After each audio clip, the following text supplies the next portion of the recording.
I stood alone upon the platform in vain. The Puerto Ricans, they were A land where grass is always green, the sun is always shining, and fences are always a white picket. It's a sunny day in sunny June, the height of the perfect wedding season in Vermont. The end. That's all for today. It's time to get to school, kids. What? You want to hear another one? But I said it's time to get to school. Okay. Just this once. I'm such a pushover. What type of story shall we hear? Cinderella, Rapunzel, Hansel and Gretel. Goldilocks. How about a fairy tale for our times?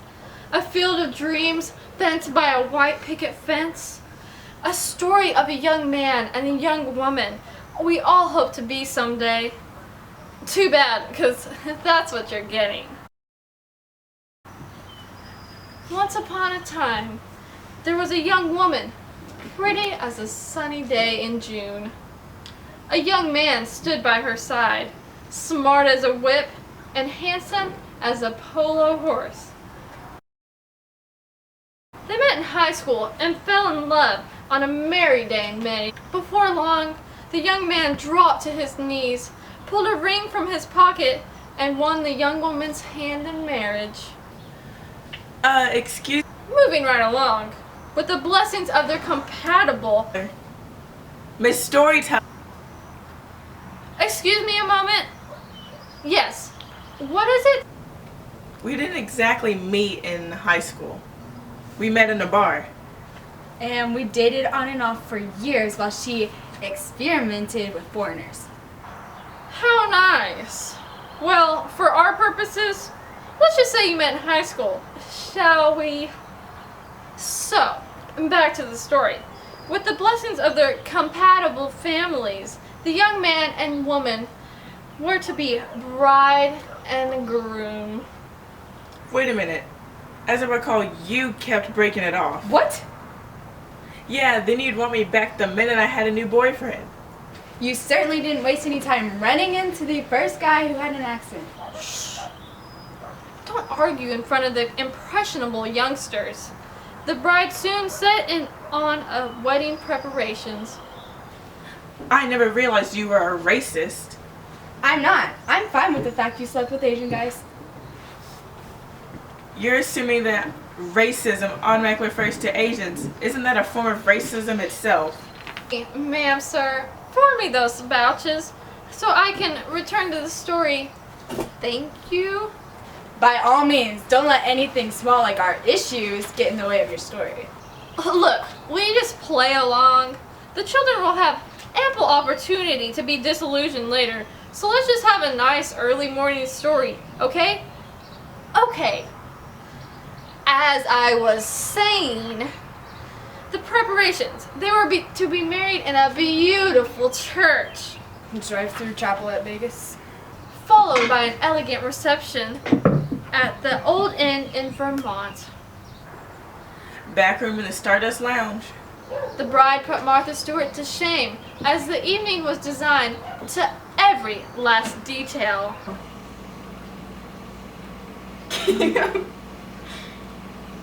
Ha! That really sounds like you.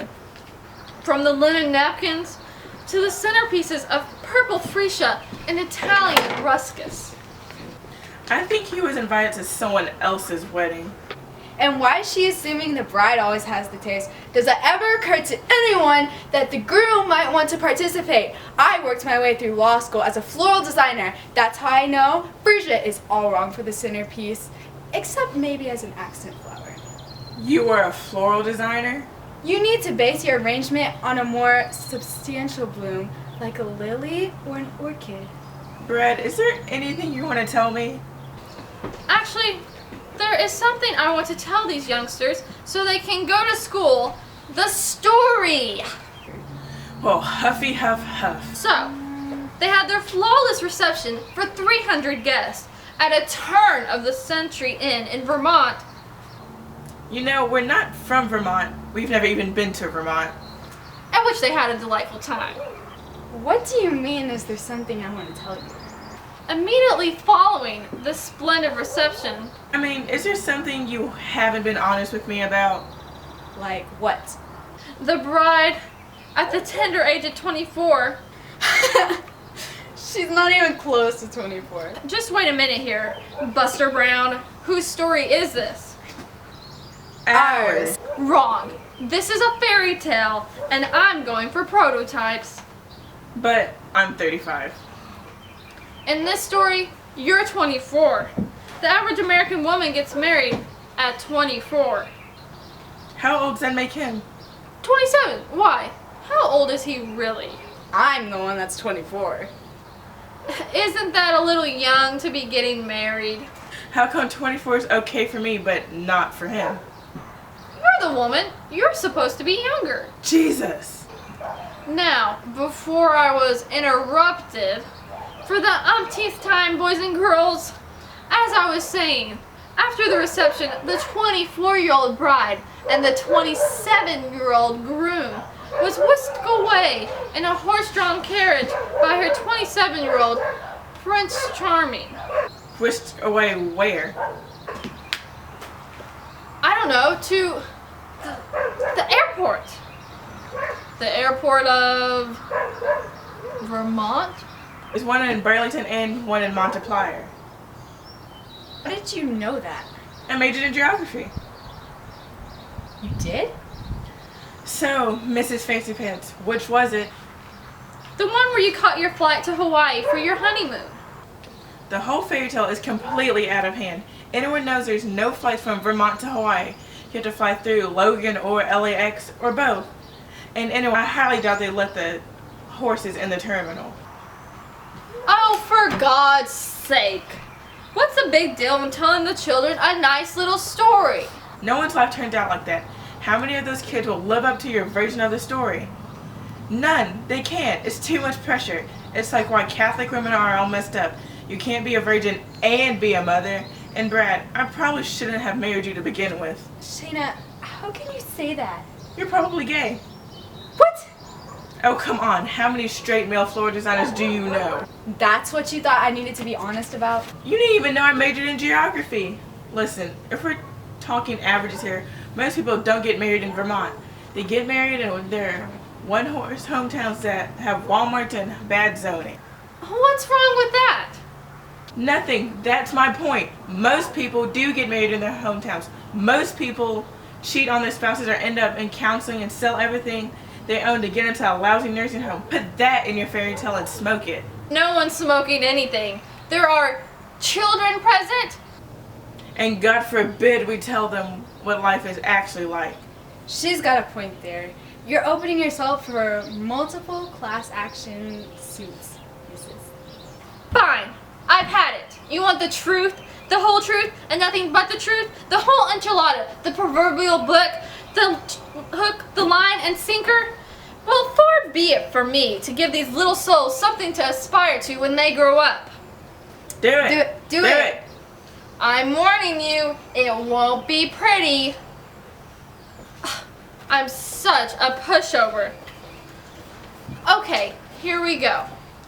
Once upon a time, in a trailer park not so far away, there lived a woman approaching middle age who drank a lot of bourbon, smoked a pack a day, and hung out in places where they throw peanut shells on the floor. All right already. And a young, slightly feminine man who took it up the butt once from a fellow Eagle Scout, but since it only happened once when he was 17 and drunk on Kahula, he still considered himself straight. Hey. The woman and the man met in a bar one night when they got drunk and slept together afterwards at her place. Since the woman felt so guilty about their one-night stand, she felt she made it a legitimate relationship to get out of the encounter just to justify the sex, even though she really prefers Asian men. To stay deep in the deep dark closet, the man proposed to the woman, and since she's 35 and, let's face it, not getting any younger, she accepted his pathetic offer because it was a real ego boost to have snagged a hot stub 11 years younger than she even if he does have the occasional problem getting a stiffy during sex, because, let's face it, he's really gay.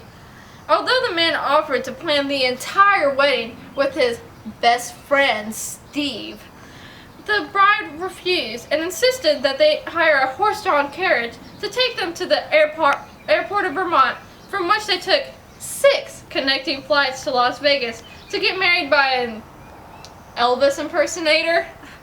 To celebrate, they showed up at the Stardust Lounge, where they bought everyone cheese puffs and Budweiser.